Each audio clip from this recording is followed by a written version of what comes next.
And I stood upon the sand of the sea, and saw a beast rise up out of the sea, having 7 heads and 10 horns, and upon his horns 10 crowns, and upon his heads the name of blasphemy. It gets worse. Just this week, Michelle Bachmann actually predicted that I would bring about the biblical end of days. Now that's a legacy. I mean, Lincoln, Washington, they didn't do that.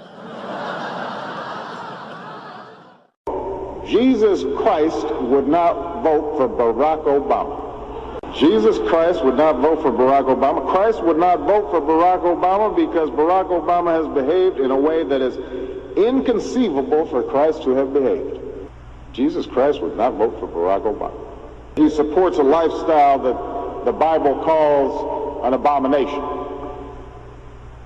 Mr. Obama says he's a Christian, but he supports the destruction of innocent and sacred. Und ich schwöre dir, so wie wir und so wie ich in dieses Amt eintrat, so will ich dann gehen. Ich tat es nicht Gehalt und nicht Lohn. Ich tat es deiner selbst wegen. You might ask, how could a Christian nation, almost 100% Catholic, to elect a monster like Hitler? The truth is, at the beginning, Hitler didn't look like or talk like a monster at all. He talked like an American politician. And we've seen Obama really come into his own, really grow into maturity as a dictator. He said many times at the beginning of the year that he was just the president, that we had divided powers. He said 22 times that he didn't have the authority to just make law. But by the end of the year, he was telling his friends, I changed the law for you. I know some people want me to bypass Congress and change the laws on my own. And believe me, right now dealing with Congress, the idea of doing things on my own is very tempting. What you're not paying attention to is the fact that I just took an action to change the law. Now, no, Obama can't do that. He can't violate congressional law because he feels like it, like he's on the border and guns and power plants. But it's this image that has folks talking. It's a picture of Adolf Hitler and the symbol of communism, a hammer and sickle. The words read, Comrade Obama. Adolf Hitler was the president, was the head of the National Socialist Party in Germany. So there is a connection between President Obama's very well-documented leanings towards socialism. One-time Alaskan Governor Sarah Palin has solidified her status as the leader of the radical right wing, likening President Obama to Adolf Hitler. In a tweet Thursday, Palin endorsed an article by conservative columnist Thomas Sowell, which argues that Obama's establishment of a BP escrow fund would result in the administration embracing Nazi-like dictatorial powers. Georgia Republican Congressman Paul Brown says he fears President-elect Obama could establish a Marxist dictatorship. Brown said in an interview Monday, quote, it may sound a bit crazy and off base, but he's the one who's proposed this national security force. That's exactly what Hitler did in Nazi Germany, and it's exactly what the Soviet Union did. He's showing me signs of being Marxist. You have to remember that Adolf Hitler was elected in a democratic Germany, end quote, Paul Brown. Watch for Peyton to speak to the nation as a president of the United States would speak to the nation tonight and tell them, I am the dictator. I am the dictator. I am the one that's going to take care of everything. That Obama, his powers are so unprecedented that even congressmen now are saying Obama is enacting dictatorial powers by saying that, yes, I'll follow some laws, but overall, I'll do anything I want. He has already used dictator-style powers to go ahead and do anything he wants. He's no longer a U.S. president. He is now a dictator. We are now a transnational union. And unfortunately, as of today, Obama is now a dictator. Down to, I believe, worldview and ideology. What is the worldview that you hold? We see that Barack Obama has probably one of the most radical ideologies of anyone ever to occupy the White House. He embraces the ideas of an economic Marxist who believes in full-on redistribution of wealth. But he also embraces the worldview when it comes to foreign policy of essentially a one-world government point of view, where he is not as concerned about United States sovereignty. He's very willing to see the United States power flow into world organizations. Absolute power, which is as corrupt as it ever gets. In studying dictatorships, which I've done since I'm about 18 years old, I've never heard a dictator say he's doing anything illegally. Never. Even Hitler said that everything he did was within the law. Did you know that? I mean, our National Action Network president, Barack Hussein Obama, said he's going to act within the law. Mussolini said he was acting within the law when he violated the law. Hitler said he was acting within the law when he needed some living space for the Germans, Lebensraum. He wasn't invading Czechoslovakia because he wanted to conquer Czechoslovakia. He said he had the legal right to engage in getting some living space for the German people. That's all. Everything's legal. Pol Pot did it legally. So dictatorship didn't happen overnight. It took 5 years, gradually, little by little, to escalate up to a dictatorship. So Obamacare is a horribly, horribly written law. And as much as President Obama believes he can do whatever he wants, the Constitution says otherwise. When did Obama assert that he could do whatever he wants? He's rewritten 30 or 40 different parts of Obamacare by administration action. George W. Bush did the exact same thing with Medicare Part D. No, he did not. The exact same thing. Change laws. This is something we ought to be really, really troubled about, don't you think? You are exactly right. It is one of the most profoundly troubling aspects of the Obama administration is the degree to which this is a lawless administration. We've never seen a president who picks and chooses the way this president does. This is entirely lawless. And the fact that nobody is talking about this, the executive executes the laws. As you say, this is another example of Obama rewriting a law unilaterally, and nobody is complaining. Understand, President Obama cannot legally do what he proposed to do yesterday, and the media let him get away with claiming. He can't fix part of a law that he doesn't like by fiat. Our president is not a king, If Congress won't act soon to protect future generations, I will. I will direct my cabinet to come up with executive actions we can take now and in the future to reduce pollution, prepare our communities for the consequences of climate change, and speed the transition to more sustainable sources of energy. Has often protested that his plans for conquest do not extend across the Atlantic Ocean, but his submarines and radars prove otherwise. And so does the entire design of his new world order. For example, I have in my possession a secret map made in Germany by Hitler's government, by the planners of the new world order. President Obama calling for a new world order. Well, there have been extraordinary scenes in Berlin tonight as thousands of people gathered to hear Barack Obama deliver key foreign policy speech on his current European tour. The Democratic presidential hopeful laid out his vision for America's place in a new world order, saying he was speaking as a proud citizen of the United States. In creating the kind of world order that I think all of us would like to see. And for the international order that we have worked for generations to build. This, as the president pledged to shape, quote, a new international order. President Obama called for a new U.S. role on the world stage. So we have to shape an international order that can meet the challenges of our generation. The international order we seek is one that can resolve the challenges of our times. But Kissinger says they are preparing Obama to create this new world order. Now, I have a lot of stock in what Kissinger says because he's a member of this secret society, the Bilderbergs.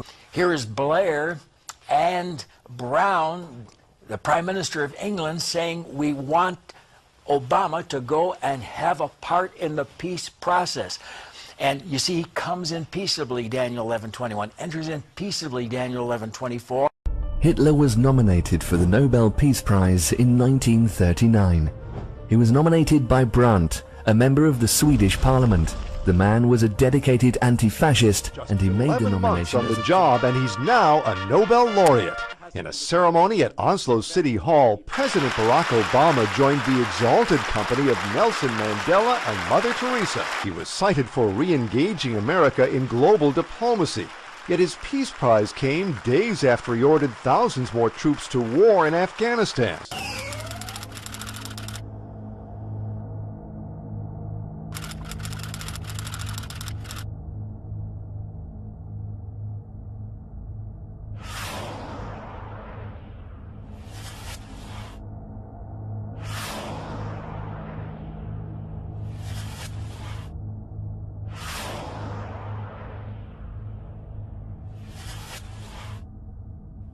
This is a little frightening, and the title is Obama, First U.S. President to Chair UN Security Council. Some unprecedented news, folks. Never in the history of the United Nations has a U.S. President taken the chairmanship of the powerful UN Security Council. Perhaps it is because of what could arguably be a constitutional prohibition against doing so. Constitution be damned. Barack Hussein Obama has decided to put himself in the driver's seat. We know the president can refuse to defend the constitutionality of a statute, even one that he signs into law. Mr. Speaker, that is a lot of power. What are we to do when that amount of power is not enough? Do you not see what this is? He's setting himself up at the top of the pile of the New World Order. New World Order. That's what this is. This has never happened in the history of the United Nations. Barack Obama is the first president to chair the UN Security Council. That by chairing that meeting, which is unconstitutional and against the law, Barack Obama is literally in charge of all the armies that are associated with the United Nations. Consider that. The only people who don't want to disclose the truth are people with something to hide. Let's face it, there is one issue on every reporter's minds, and that is 2016. Apparently, some folks really want to see a pot-smoking socialist in the White House. We could get a third Obama term after all. It's coming to Cleveland, run for the damn hills! And that's why we're running for a third term! No, we're not. We're not? No. Who the hell said that?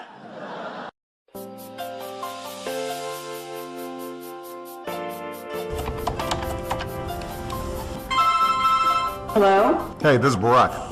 Listen, I need to know if you're on board. Well, yes, I guess I could. Because I'm counting on you. I could try to help. Because I'm counting on you. Of course, I will do anything to help. Okay, good. It all comes down to you now. It all comes down to you now. I'm not running for Barack Obama's third term. I'm not running for Barack Obama's third term. So if you look at people who ran for president for 3 terms, it's Teddy Roosevelt, Franklin Delano Roosevelt, and Obama. And they all had certain things in common. They are all populist. They all spent a lot of money on people, but enormous power for Obama. Of course, he's going to use that power and all that leverage to propel himself into a third term. A man trying to come to terms, it seems, with the constitutional reality that, well, he can only have 2 terms. I love my work. But under our Constitution, I cannot run again. I can't run again. I actually think I'm a pretty good president. I think if I ran, I could win. But I can't. Well, I'm a little confused about where the laughter came and where the support really was. But first, I'm a little disturbed that our president found it necessary to say 3 times that he can't run again. But his most frightening statement today, his claim that he could win a 3rd term. Why is it so frightening? Because it's so much closer to the truth than anything else he said today. And for the president to come down and use this argument he's used that basically, look, if you don't change the law, I have a right to break the law, what's he going to do next? Is he going to say, I want a third term, and if Congress and the American people don't change the law, I'm going to declare martial law and just use that as a justification? Well, we see Barack Hussein Obama may be getting his third term. Obama would become the first president since Franklin D. Roosevelt to seek a third term, and don't think this power-hungry dictator won't try this, even though this bastard has failed miserably. Since Hillary is damaged goods, maybe the Democrats and these flaming liberals just may try this. He has no intention on trying to stop the debt because that's not his what he came in office to do. He came in office to help destroy America, help destroy the dollar, and he's doing a fine job at doing that. And this idiot wants to get him for a third term. This man may be suicidal. It's up to us, the people, to get Barack Obama out of office because we have no representation in this country. And any idiot who's advocating a third term for Barack Obama needs to be locked up and institutionalized. We could get a third Obama term after all.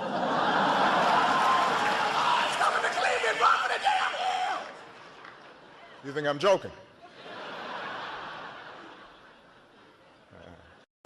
What has God shown you that will happen in the future? He showed me that if Christians don't start praying more than they ever have, even the churches become the house of prayer, this next election, presidential election is not going to take place, that it's going to be suspended because evil's going to arise and some disasters are going to happen and some things are going to be put in place and the president's not going to be removed. He's going to stay in, and these things are going to happen and they're going to be very bad if we don't get a hold of God. I, Barack Hussein Obama, do solemnly swear. I, Barack Hussein Obama, do solemnly swear. That I will faithfully execute. That I will faithfully execute. The office of President of the United States. The office of President of the United States. And will. The President of the United States. The President of the United States. And will. Also, education was nationalized very quickly, literally overnight. We are no longer a Christian nation. We are no longer a Christian nation. We do not consider ourselves a Christian nation. Park Lakes Elementary on April 8th, this fifth grader pulled out chosen material for free reading time. Then she said, Giovanni, what book is that? That's when he says the teacher asked him twice to put the Bible on her desk, and he refused. The student says it's unfair. He was talking about religion in class, while other students were talking about sex and drugs, and he was the one sent to the principal's office. A Kansas seventh grader banned from handing out event flyers at school because her flyers contained some Bible verses. Meanwhile, the school is fine with posters about dead rappers and drugs, but not a flyer that includes a Bible verse. But surely, this is not a fascist takeover of our educational system, is it? If that were the case, America would have to be living under a de facto fascist dictatorship. Unfortunately, that is exactly what we are living under. Obama has altogether dispensed with the rule of law, proclaiming often that if Congress won't act, I will. Obama has all but dissolved the legislative branch of the United States. We are living under a fascist dictatorship. How then does Common Core fit into the Obama dictatorship? Lenin famously said, "Give me just one generation of youth and I'll transform the whole world." Now let's see what happens to one of Hitler's children. Kindergarten, and little Hans learns the fairy tales of the new order, the new order, the new order. The distortion of this tale has its purpose in molding the young Nazi mind. Hitler becomes Hans's idol. Sieg Heil! Sieg Heil! Sieg Heil! Because of Obama, I'm inspired to be the next engineer. Because of Obama, I'm inspired to be the next fireman. Because of Obama, I'm inspired to be the next architect. Because of Obama, I'm inspired to be the next chemical engineer. Because of Obama, I'm inspired to be the next entrepreneur. Yes, we can. Yes, we can. Yes, we can. Yes, we can. Yes, we can. Yes, we can. Yes, we can. Yes, we can. Yes, we can. Obama speaks on race America. Yes, we can. Embrace the burdens of our past, now the ridiculous of our past. Yes, we can. Take more responsibility for our own lives. Yes, we can. Well, some parents of elementary school students in Burlington, New Jersey are outraged to see video of their children singing a Christian spiritual song where the name of Jesus was substituted with President Obama's.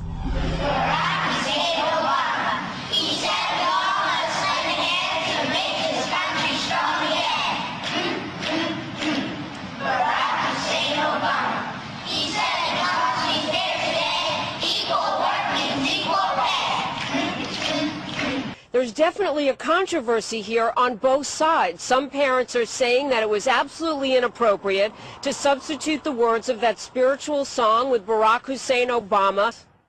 I felt that it was reminiscent of 1930s Germany and the indoctrination of children to worship their leader. That all stopped overnight.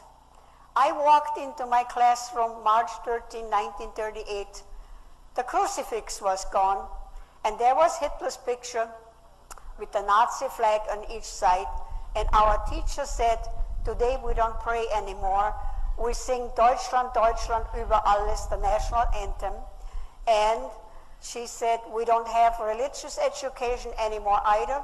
Hans is now ready for the higher education, as decreed by the Fuhrer.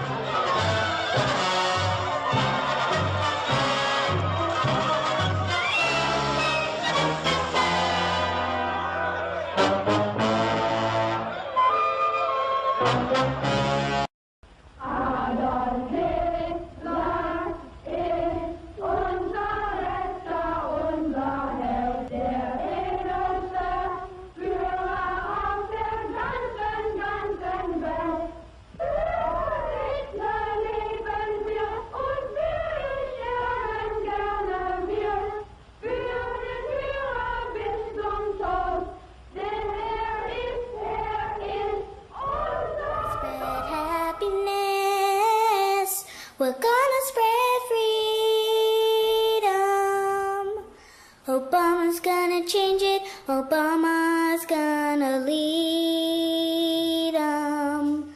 We're gonna change it. Now's the moment where his voice is sing. Sing with all your heart.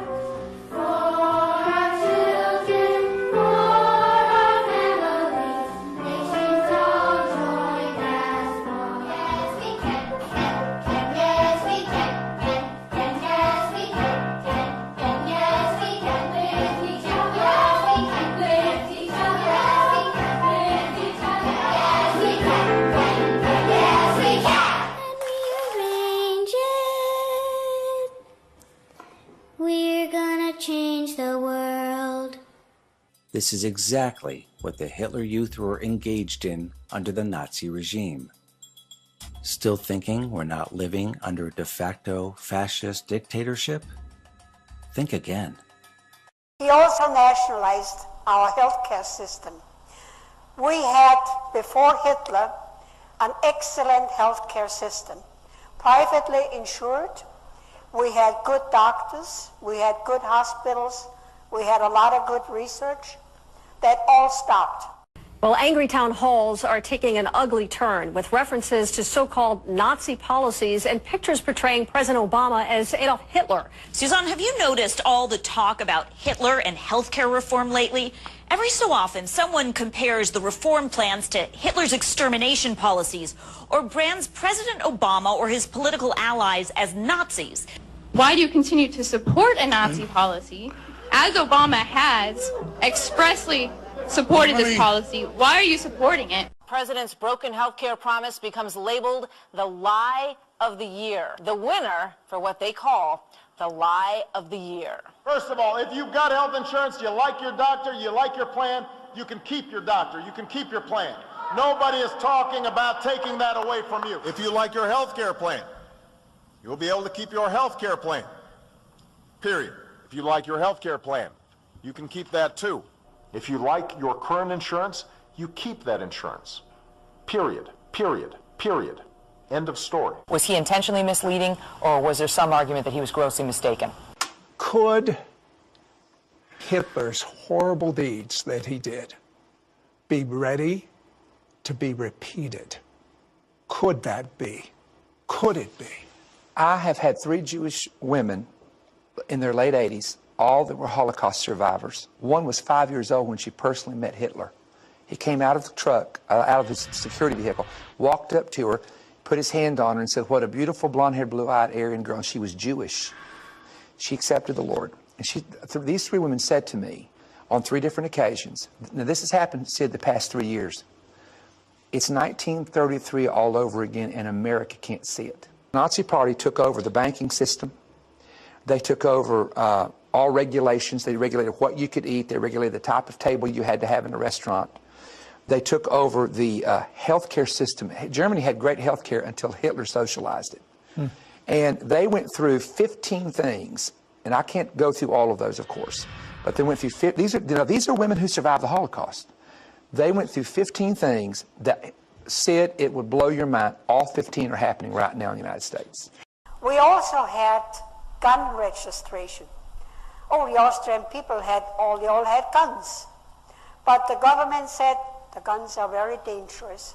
Children are playing with guns, hunting accidents happen, and we really have to have total control, safety.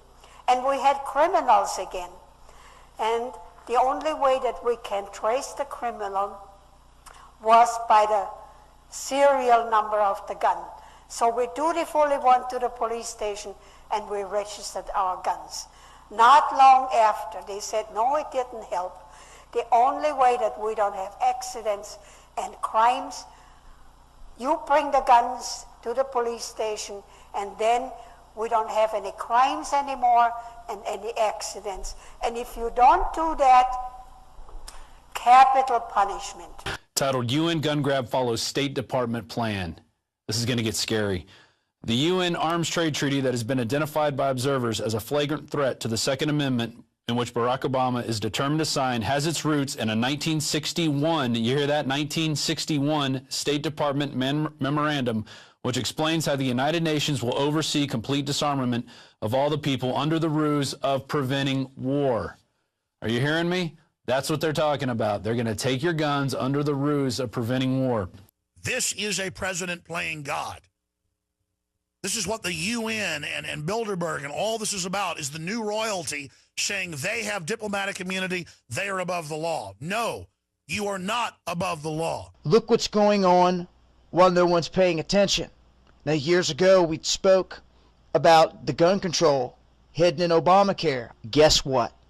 Quietly, while no one's paying attention, Obama has signed executive orders for 2 new gun control laws. President saying he's above the law, saying he can open the borders if he wants, he can change laws, he can sign executive orders to restrict power plants or sign executive orders to go after guns. This is tyranny. When the people fear the government, that's tyranny. But when the government fears the people, that's you, the Tea Party. That's liberty. Keep your guns. Keep your guns and buy more guns. America is still a Christian nation, no matter what Obama says. I am an optimist. God is still on the throne. But you don't have that much time to take away Americans' guns, declare martial law, and put hardworking Americans in FEMA camps. If you're going to do that, you better get started. You better get started. Yesterday, President Obama signed an executive order claiming the right to incarcerate persons in the Guantanamo Bay military prison for the duration of their natural lives, even after acquittal. You heard that correctly, after acquittal. Following upon President Bush, President Obama has claimed the power to punish people even after a jury has found them not guilty. No Western government has ever claimed the power to do this. Not the King of England, not Hitler, not Stalin, not even the Russian and Chinese communists. President Obama today proposed something new, something called prolonged detention. I have decided we really need camps for adults. And we need the kind of camps that you all run. I mean, really. Indefinite detention without trial. That's what this is. That's what President Obama proposed today. And it is stunning, particularly to hear President Obama claim the power to keep people in prison indefinitely with no charges against them, no conviction, no sentence, just imprisonment. It's particularly stunning to hear him make that claim in the middle of a speech. People generally forget the mistakes of the past. Citizens who were caught up in Hitler's Nazi Germany hardly noticed the gradual development of extremism, mainly due to high emotions and dazzling propaganda. But history often repeats itself. FEMA plastic coffins, detention centres, armoured checkpoints and armoured military vehicles for civil purposes are well-documented facts. For the United States military claims stores of guillotines located in Fort Lewis military facility. The latest revelation of Obamacare sanctions death by guillotine, code ICD 9E978. Whoever Obama was only following... Obamacare is full of endless surprises. Yeah, you want to go Google Obamacare ICD-9. Yeah, that's one of the many hidden treasures within Obamacare. And what ICD-9 is all about, it's the code that confirms execution by beheading. Yeah, that's within Obamacare. That shouldn't come as any kind of a big surprise to anyone, considering that that's what they do in that part of the world. You know, they cut people's heads off. And Obama is from that part of the world. And that's what he's got built into Obamacare. The guillotines show that Obamacare is not about American health care. It's about global health care. But it's not really health care.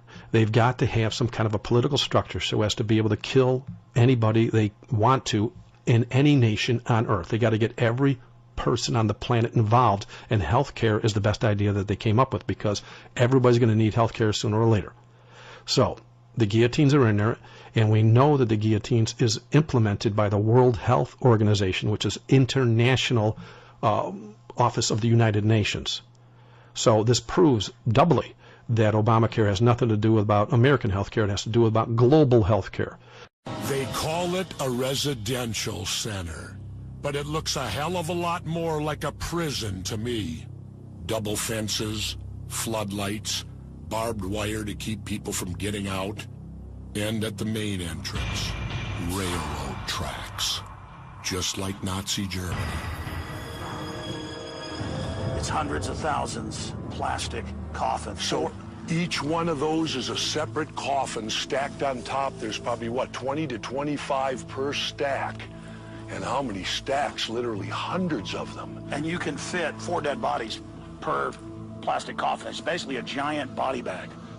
Tens of thousands of coffins.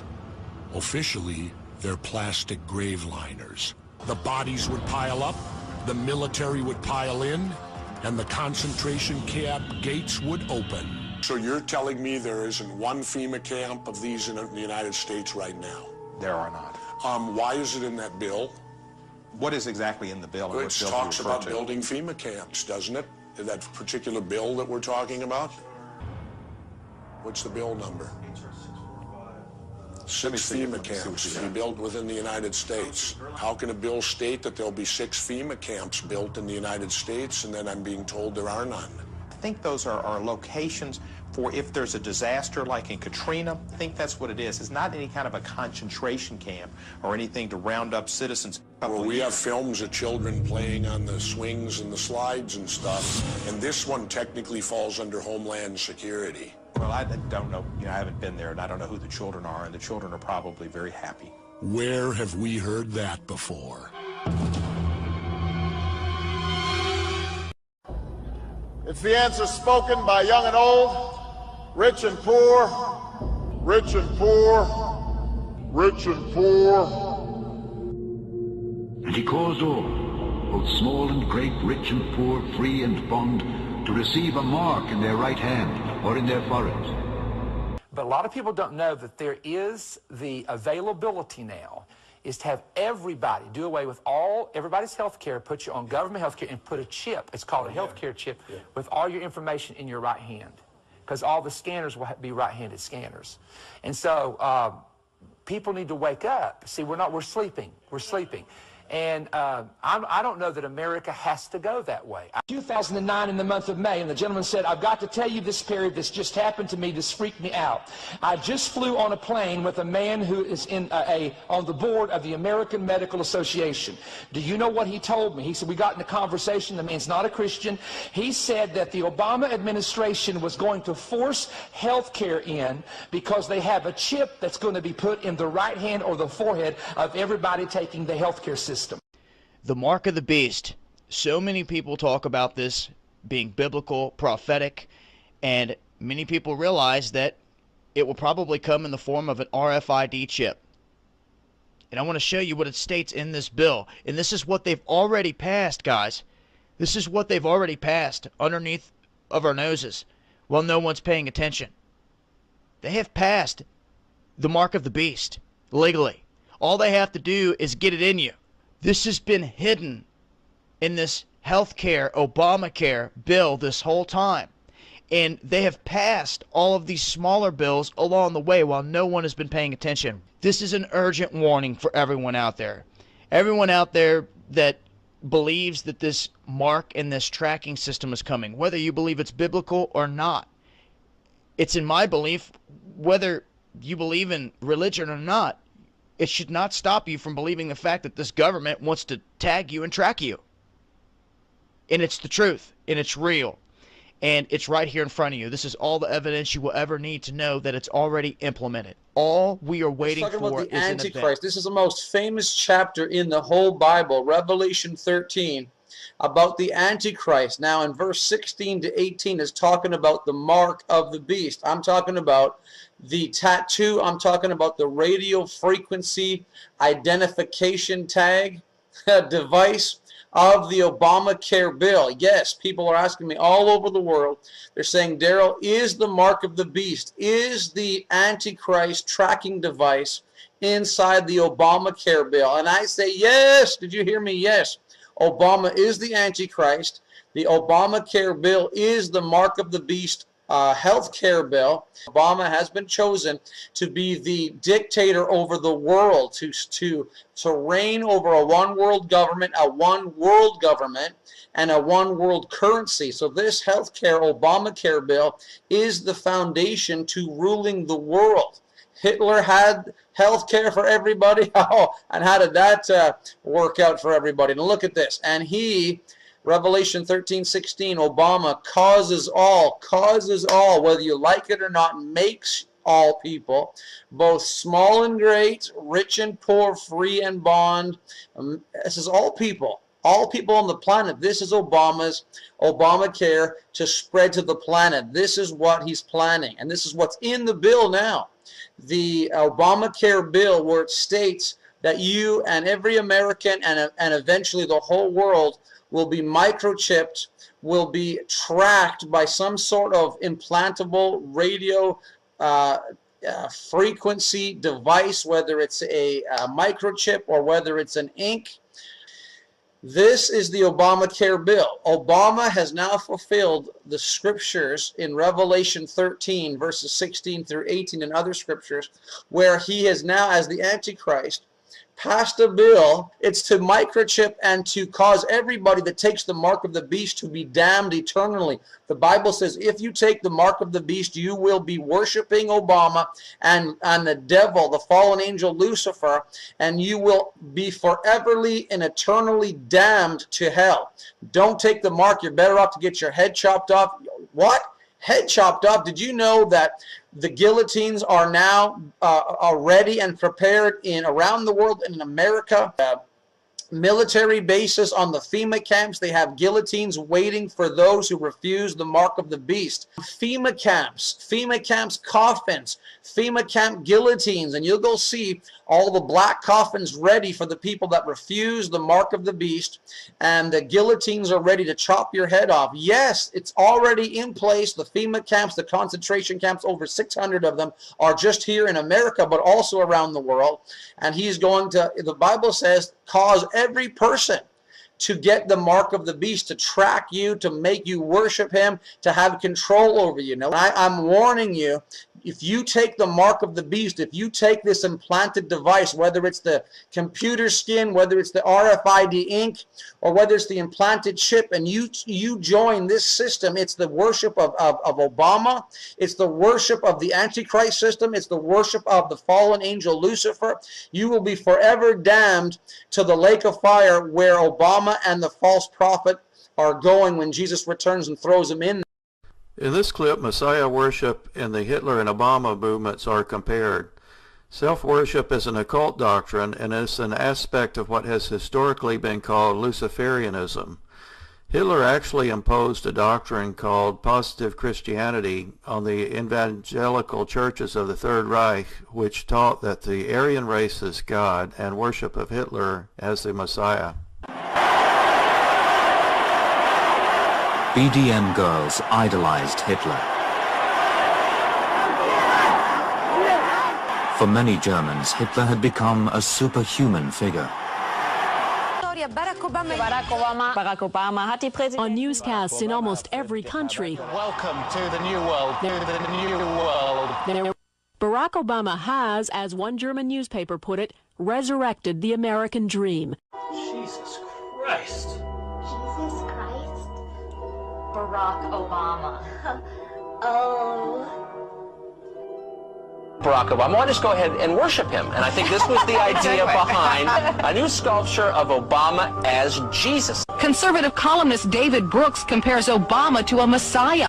He takes the stage and his supporters go wild, cheering, some crying, some shouting, "I love you." Many political observers say they've never seen anything like it. Thousands wait in line to see him. But it's a scene some increasingly find not inspirational, but creepy, cult-like. And it seems with every speech, they always latch on to Obama's 3 favorite words. Yes, we can. Yes, we can.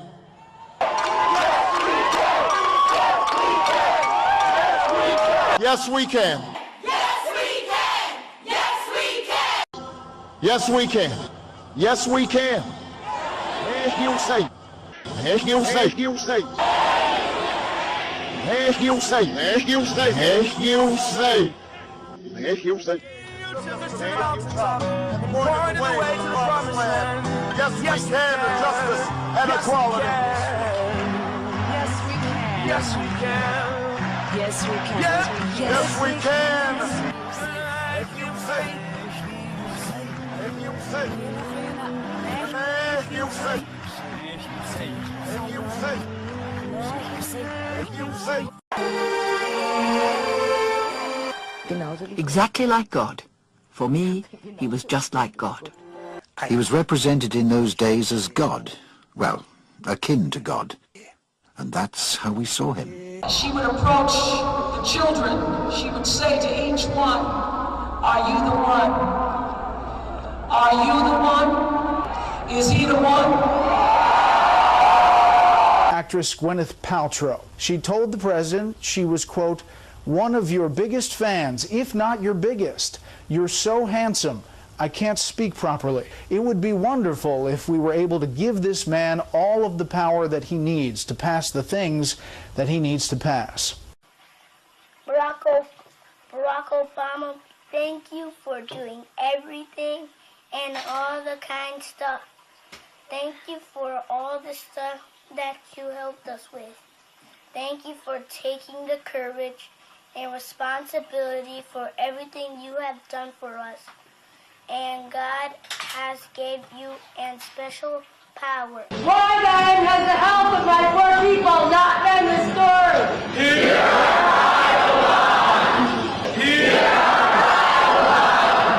profit over people.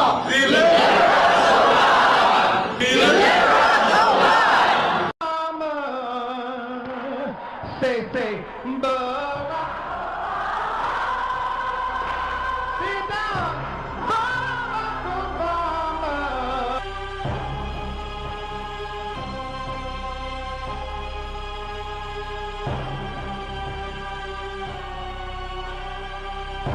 Giving honor to God and our Lord and Savior, Barack Obama. Barack Obama. And our Lord and Savior, Barack Obama. Barack Obama.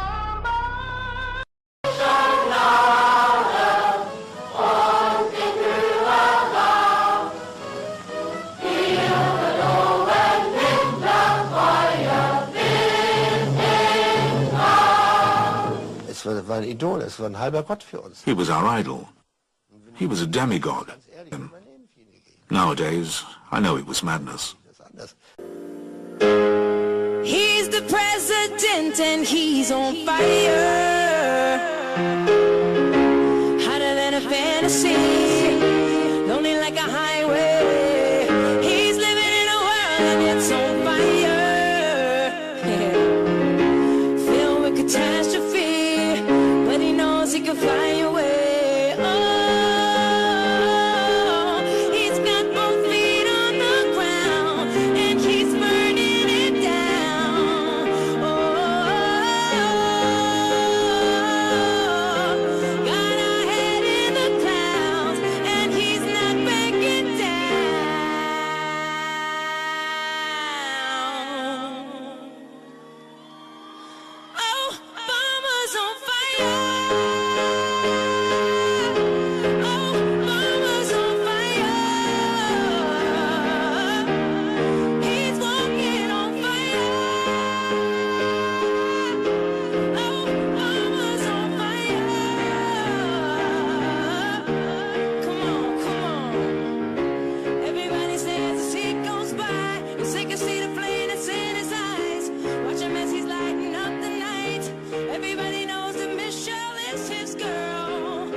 As I watch this parade of this emissary, this ambassador from hell himself called Barack Hussein Obama, is trying to bring deception all over the world. And all of the world was watching as Hitler was amassing his power and talking about how he was going to change the world and talking about the things he was going to do about Germany and making her the greatest race and the greatest people that there ever was. And yet no one did a thing. But they watched this man build and amass this power of world domination. And the world that should have been stood by and did nothing.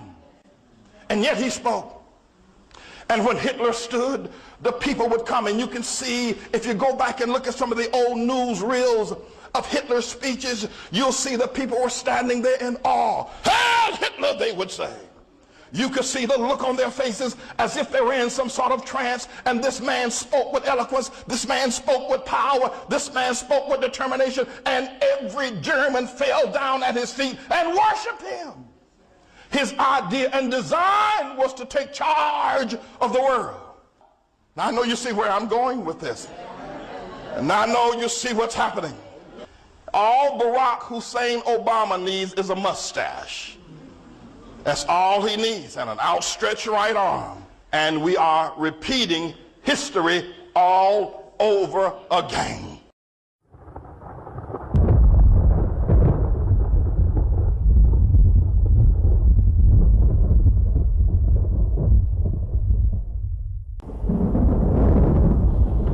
And I beheld another beast coming up out of the earth. And he had two horns like a lamb, and he spake as a dragon. The bell is ringing here in Rome, the campanone, the big ring. That means one thing, John Allen. What does it mean? It means Habemus Papam, Chris. Habemus We have a Papam. pope. We have Let's a listen pope. in. Look at that picture. Look at how many people. I announce to you a great joy. We have a pope. We believe that the name they said was Bergoglio. Cardinal Jorge Mario Bergoglio. He is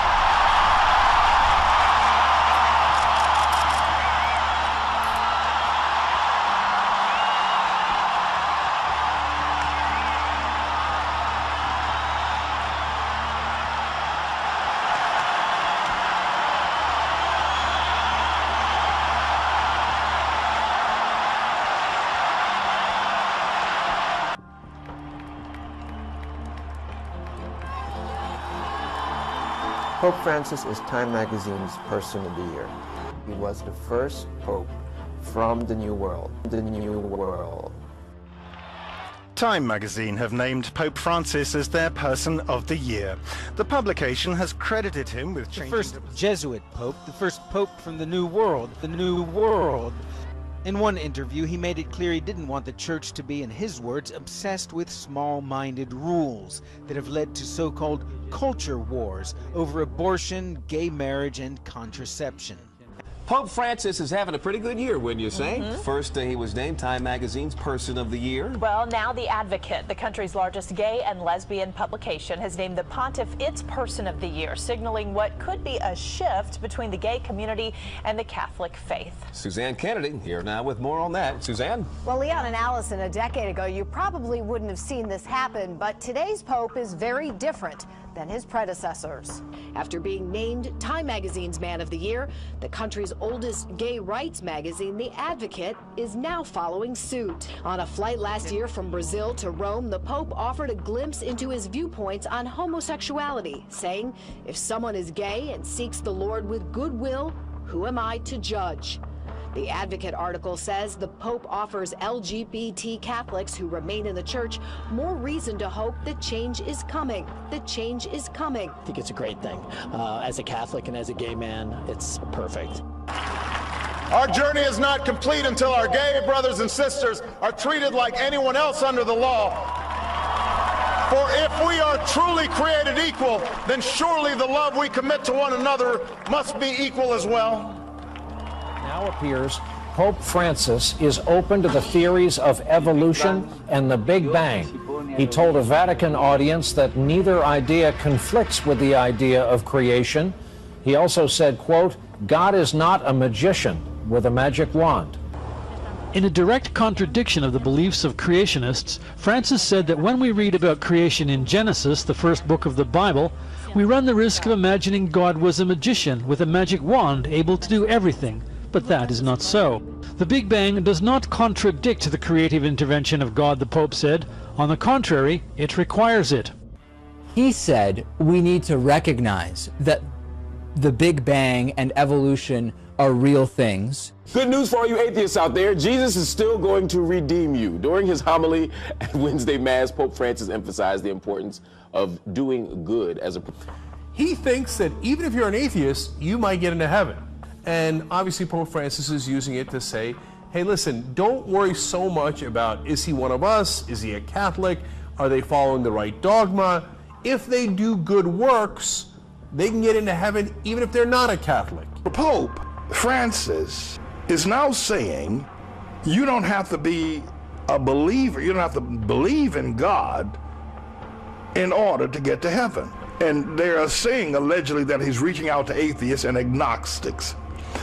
And the Pope has struck, I'm reading now from the article that says the Pope has struck a surprisingly conciliatory tone towards atheists and agnostics, saying that God will forgive them as long as they behave morally and live according to their conscience.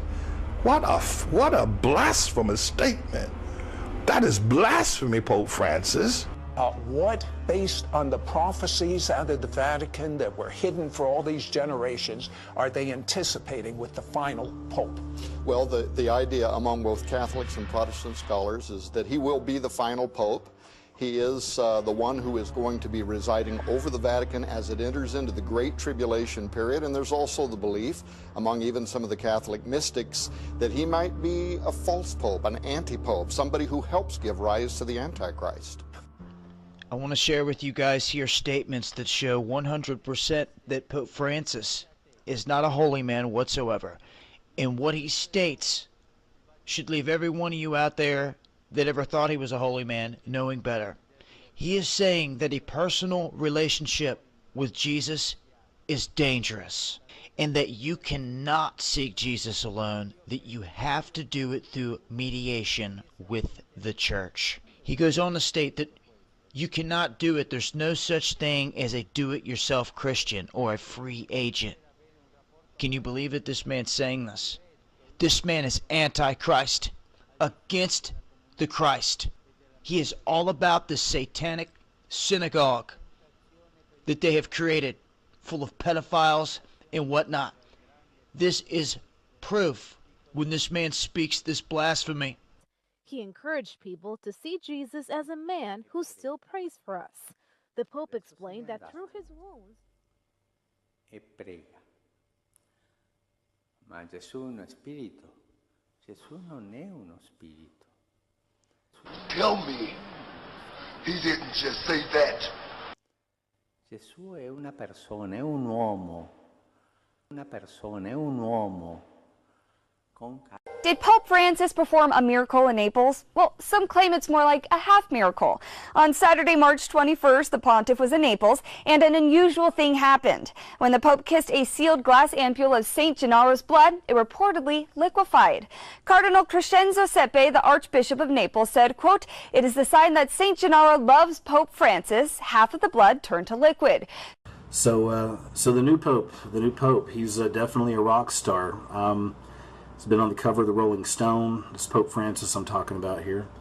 And he was also on the cover of The Advocate, which is a gay magazine, so they're big fans of him as well. And he's already done a lot of really controversial things. One of the biggest things he put out there is he said that atheists are going to go to heaven. The atheists will see God. So, essentially there's really no reason to believe in God. Guys, this really shouldn't come as any surprise. We know the Catholic Church has been being exposed for a long time now, in a lot of ways with all the kid rape, and that's really getting out there. Now, if you go to the itccs.org site, you'll see over the last number of weeks some tremendous things have been happening. First of all, in Brussels, on April 7th, the Second Common Law Court of Justice session convened. The first one, if you recall, the one that convicted Joseph Ratzinger and Queen Elizabeth for crimes against humanity in Canada, the genocide of Indigenous people there. That led into the second case having to do with global child trafficking. The chief defendants being Jorge Bergoglio, President Pope Francis, Adolfo Pachon, the head of the Jesuits, and Justin Welby, the Archbishop of Canterbury in England. I've been working in Europe, in Holland, in France, and in Spain with the witnesses in this case of global child trafficking. Things I've been hearing just completely blew my mind. These eyewitnesses, for example, who sat in on meetings with Jorge Bergoglio planning the child trafficking of political prisoners, the children of those prisoners in Argentina during the dirty wars. Two women who witnessed the serial rape and torture of children by former Pope Benedict and Jorge Bergoglio themselves, according to this thing called the Ninth Circle, which is apparently a child sacrificial cult operating within the Vatican and has for several centuries. And other information related to how this global child trafficking is continuing very much through the Catholic Church and its various agencies. And so it's been not only an amazing time for this stuff to come out, but in response, we've had an increasing number of people come forward. Here in Spain, I've been meeting with two different groups who have been leading a campaign here on behalf of the over 300,000 people who, as children, were trafficked by the Catholic Church here in Spain, where literally the children were stolen by priests and nuns. Their parents were told they had died, and then they were trafficked for between $60,000 and $80,000 each. We estimate the Vatican made over $20 billion over the last 50 years here in Spain alone through this illegal child trafficking. According to not just eyewitnesses who were at these ritual cult murders of children, who saw Bergoglio there, but basically this magisterial privilege, according to the documents, is that every pope was being expected, as part of his initiation, to be engaged in these child sacrificial cults, which involve the ritual slaying of newborn children or young children and drinking of their blood, because it invokes a certain spiritual power and control over the human race to do this, according to their sick thinking. And this is something that Bergoglio himself was involved in, according to these two women who witnessed it. There are secret plans for welcoming. The Vatican will welcome in this alien from another planet as God? Tell me about that. They're having astrobiology conferences. They've made it intellectually virtuous to believe in these extraterrestrials.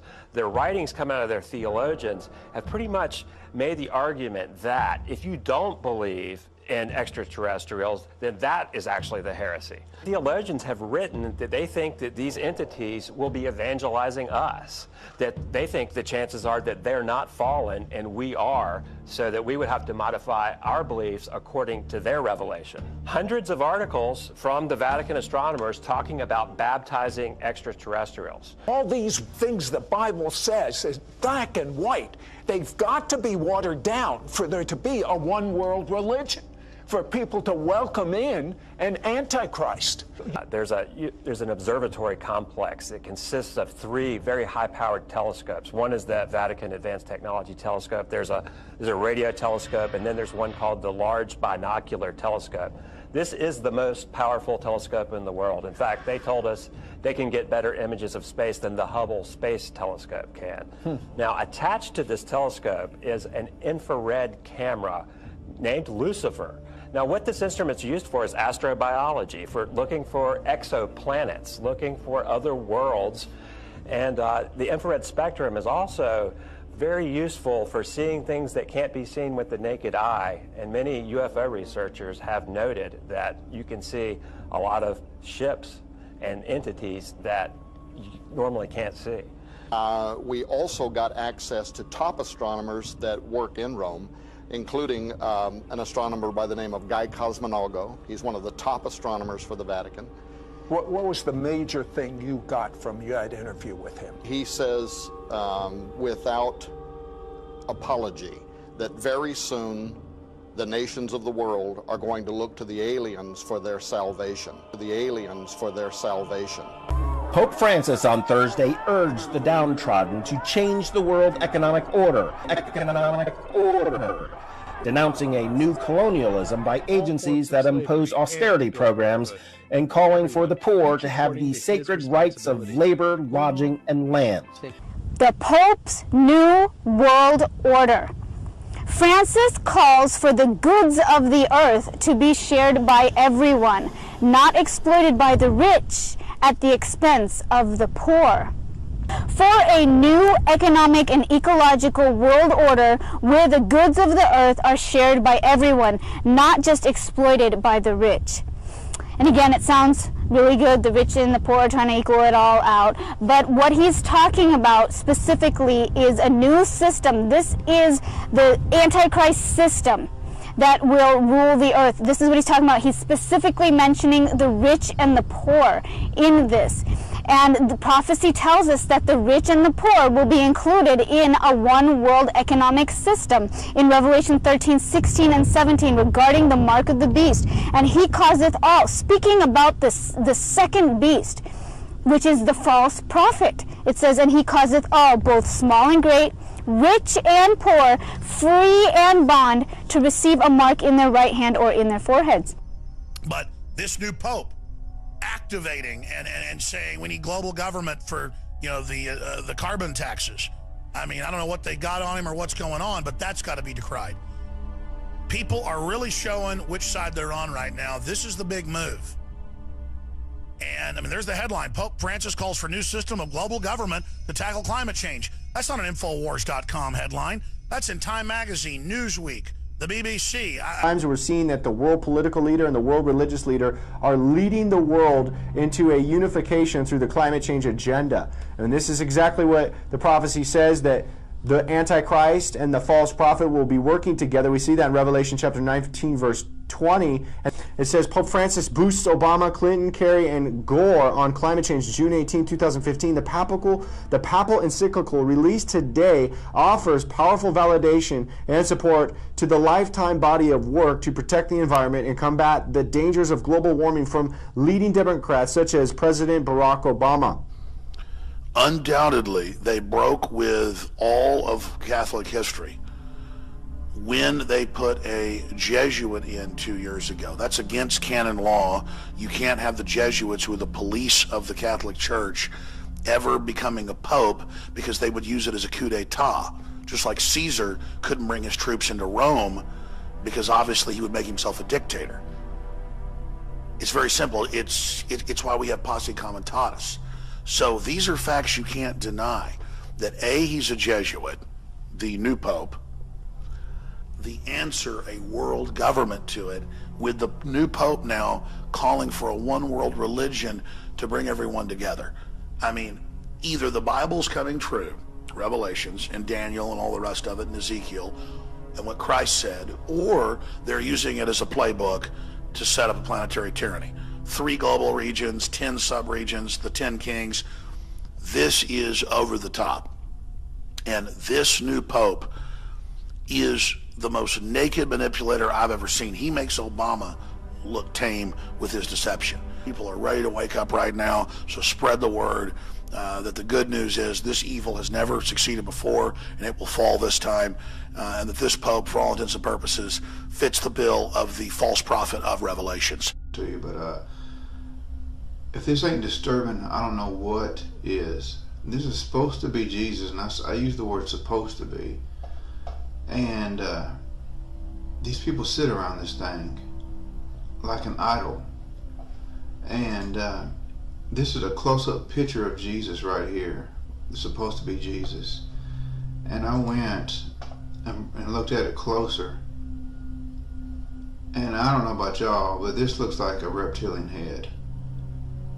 I mean, look, you got the eyes, and then you got the mouth, and, you know, here the brain, the skull. But this is a close-up picture. Looks like a straight-up reptilian Jesus, and this, I mean, what is this? And going back, it looks like skulls and demons and stuff coming out from the pits of hell. And this is what they sit around. Flamma eius, Lucifer matutinus inveniat. Ille inquam Lucifer qui nescito casum, Christus filius tuus, qui regressus ab inferis, humano generis serenus iluxit, et tecum vivit et regnat in saecula saeculorum.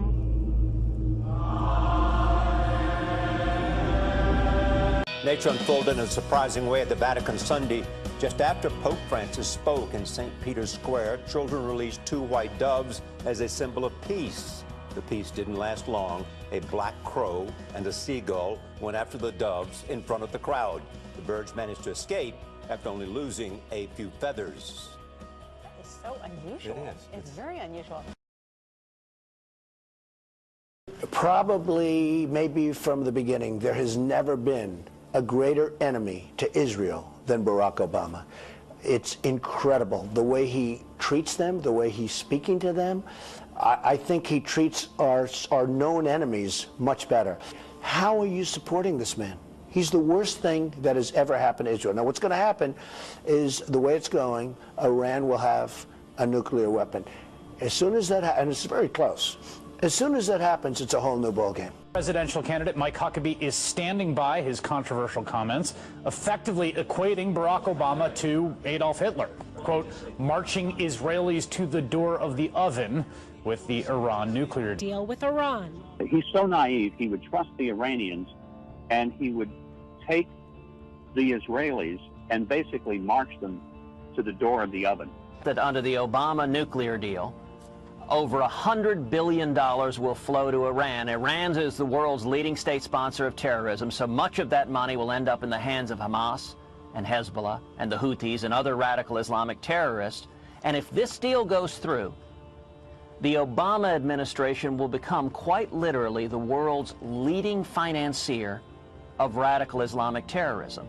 Now, President Obama didn't dispute that. He didn't point to any other entity on earth that would send more money to radical Islamic terrorism. He didn't dispute that billions of dollars in the control of the American government will be used to fund jihadists who will take that money and murder Americans, murder Israelis, murder Europeans. If Franklin Roosevelt delivered a nuclear weapon to Hitler and $150 billion in ballistic missiles to carry on terrorist attacks against America and the West, what would you call Roosevelt?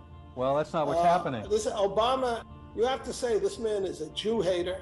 He doesn't really care if Israel is absolutely wiped off the face of the earth. I don't care what he says. I don't care how much Iron Dome he delivers. What he's doing is he has his legacy, by his own determination, is to build up Iran and introduce it into the community of nations when it is worse than Nazi Germany, because Hitler hid the final solution.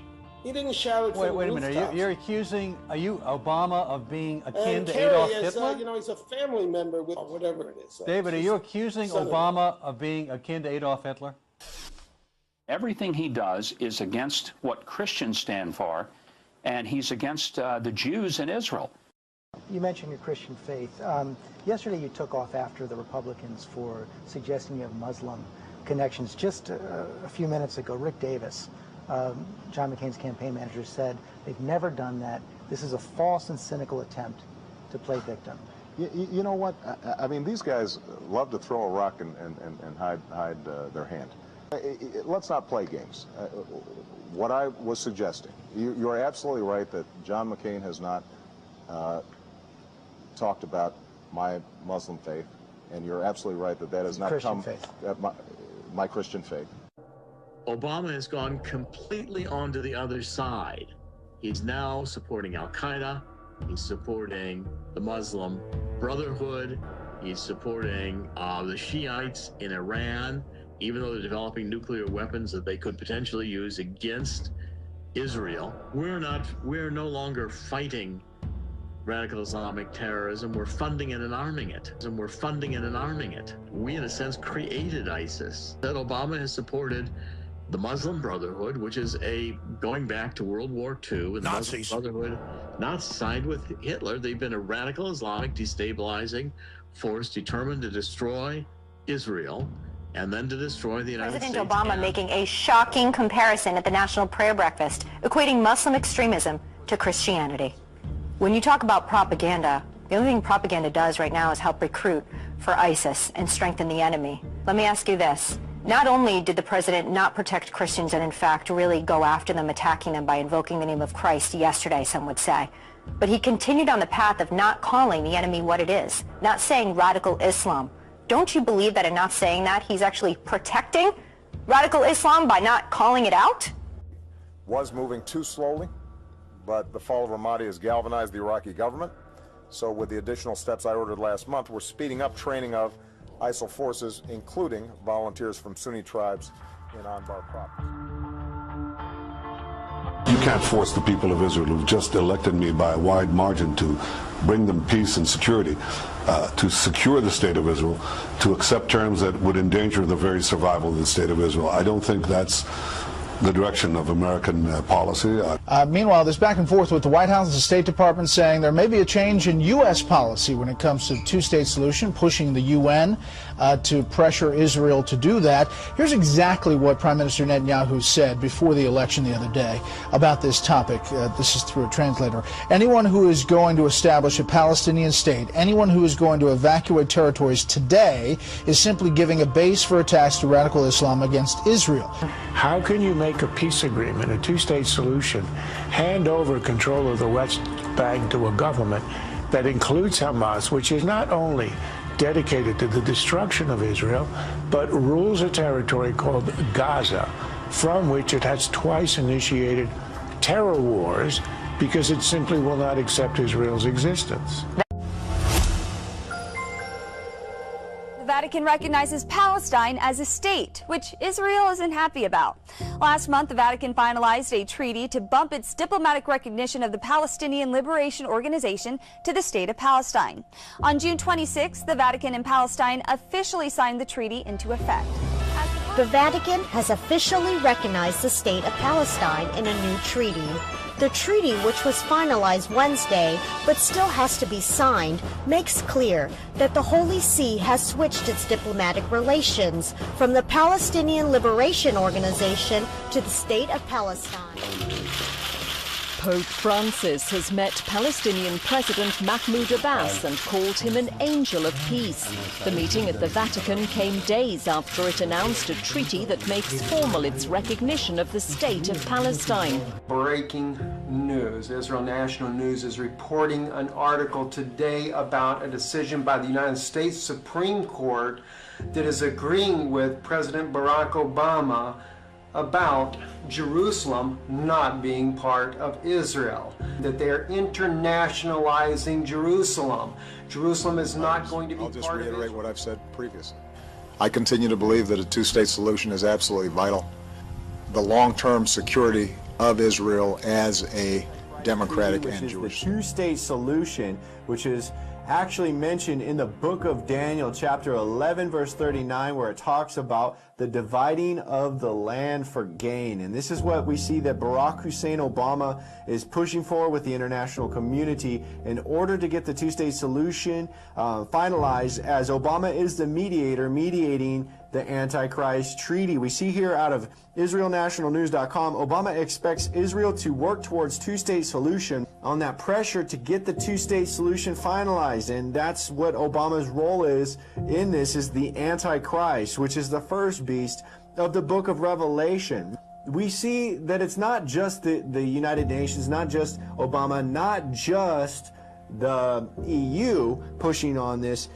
We also have the world religious leader backing Obama on this. Now, the role of the world religious leader is the false prophet. In the book of Revelation, we see that the false prophet is actually working with the world political leader in order to get the end times agendas going on that deceives the world. And we see in Revelation chapter 19 verse 20, it talks about the beast, which is the Antichrist, working with the false prophet. And it says, and the beast was taken, and with him the false prophet. So we see these two working together, and we also see Pope Francis working to push the two-state solution. And we have Barack Hussein Obama working to divide the land for gain, fulfilling the prophecy of Daniel 11:39, fulfilling the role of the Antichrist, working with the false prophet to push for this treaty to get signed.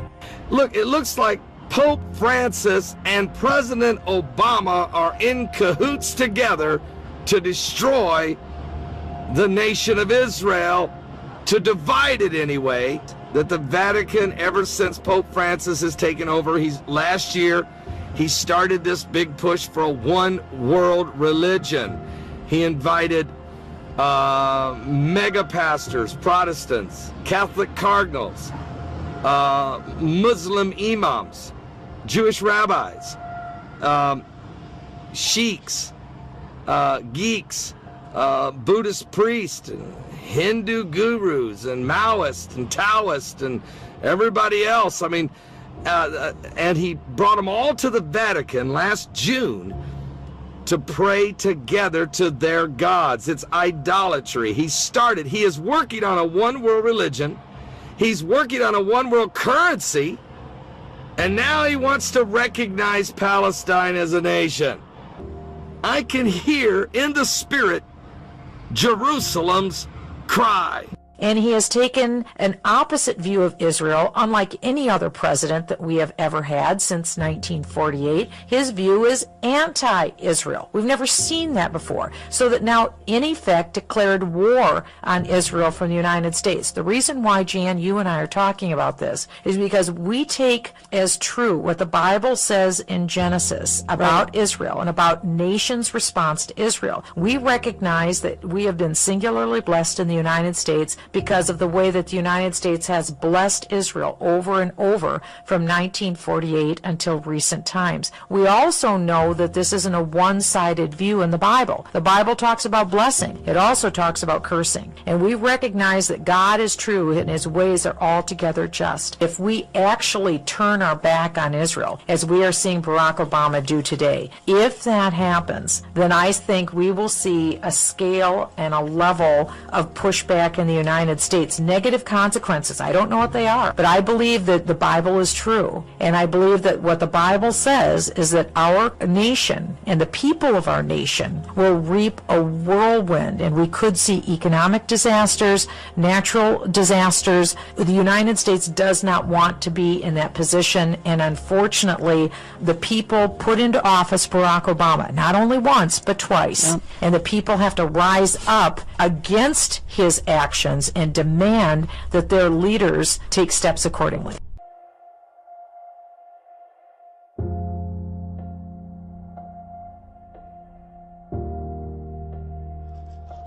U.S. Senator and Democratic presidential candidate Barack Obama arrived at the Western Wall on Thursday in the last stop of his 36-hour visit to Israel. Obama was asked to visit the holy place in the early hours of the morning, given the large number of people who visit the wall for morning prayer.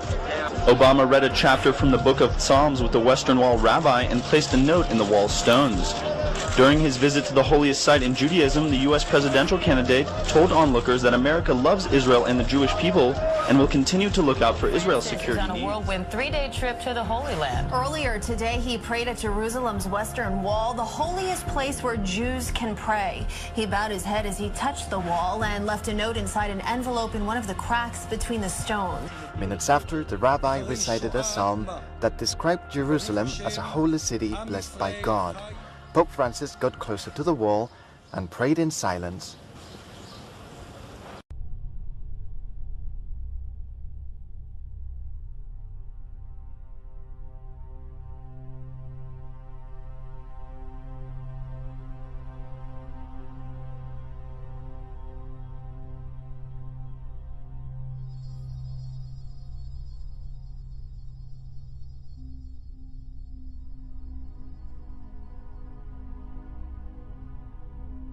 Today I had a dream this morning, and it was about, I was in New York City. I remember being in New York City.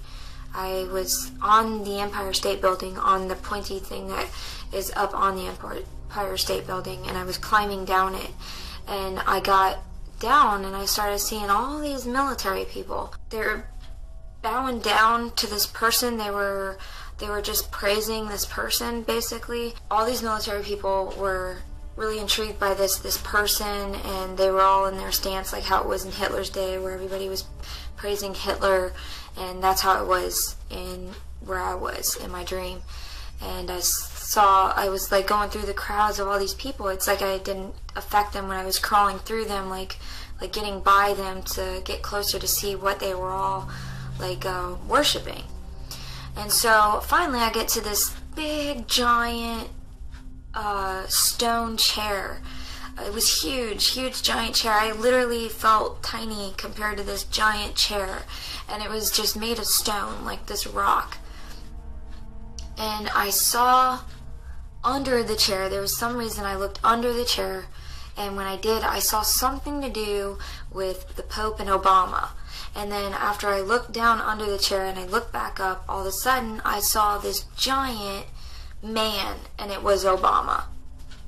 And I woke up after I saw that. People were literally worshiping him. I woke up after I saw that. The first thing I felt in my spirit was that he has now stepped to a higher position, like a higher power. That's why the Lord was showing me him being so big. That's what I got in my spirit. So I really feel like he's about to step up into some higher position, something. That's what I had a dream of this morning. You look at that man on your screen, Barack Obama. That is a would-be dictator. That is the elite empowering him. You want to see a Stalin or a Hitler? You are looking at the next Adolf Hitler. You are looking at the next Joseph Stalin. He has a spirit of wicked power. He has a spirit of deception. He is highest caliber evil. You know, my father, who never gets into religion, he's Christian, but he doesn't thump the Bible. He doesn't go to mainline church. Well, I guess they go to the Methodist some, but the point is, they're going back to church these days. But he goes to Germany a couple times in the last few years because we have family over there. He said, I recognize where Obama was in his New World Order speech he gave in Berlin because I've been there several times. And he'd come over to my house when he was last there 6 months ago and showed me all these photos of the Pergamon Gate, of the museum that's right there at the Pergamon Gate where the Nazis had the Pergamon Gate, there where Obama gave his speech. And people pointed out that's where Hitler gave his most important speeches, was where Obama was standing. Here he is standing. He chooses where Hitler spoke. Just a few feet away from him is the window and the famous things when Hitler was elected, waving at everybody. Now, right in that building behind him is the Germans, before World War I, went to Babylon, just south of Baghdad today, 30 miles south there. They went to Babylon, and they dug up the turquoise blue gates of Babylon and the Pergamon gate, and inside was the seat of Satan in Babylonian, that they worship Satan. That's where that comes from in the Bible. And the seat of Satan, Hitler believed it gave him power. And they built a big concrete dome over it so the air raids couldn't destroy it. You can't make this up. My neck holds up, and he started reading Revelations to me, and he was talking about the Antichrist. It says will speak from the Pergamon gate and the seat of Satan. And so that's why Hitler spoke there. It's just sick. It's totally sick. In jeder Stunde, an jedem Tag, nur zu denken an Deutschland, an Volk und an Reich, an unsere deutsche Nation. Unser deutsches Volk siegt ein! Siegt ein!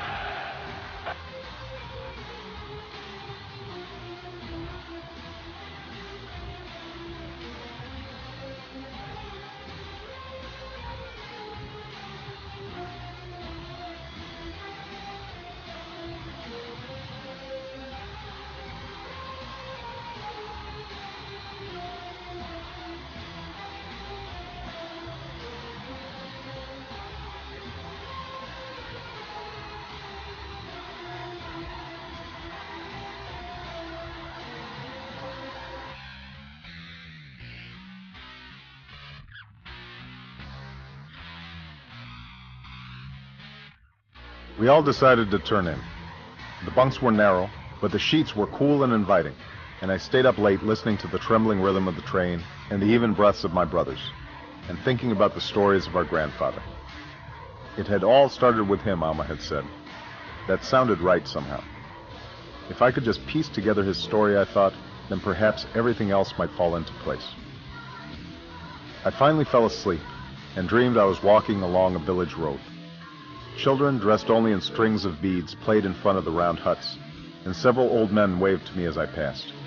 But as I went farther along, I began to notice that people were looking behind me fearfully, rushing into their huts as I passed. I heard the growl of a leopard and started to run into the forest, tripping over roots and stumps and vines, until at last I couldn't run any longer and I fell to my knees in the middle of a bright clearing. Panting for breath, I turned around to see the day turn to night, and a giant figure looming as tall as the trees, wearing only a loincloth and a ghostly mask. The lifeless eyes bored into me, and I heard a thunderous voice saying only that it was time, and my entire body began to shake violently with the sound, as if I were breaking apart.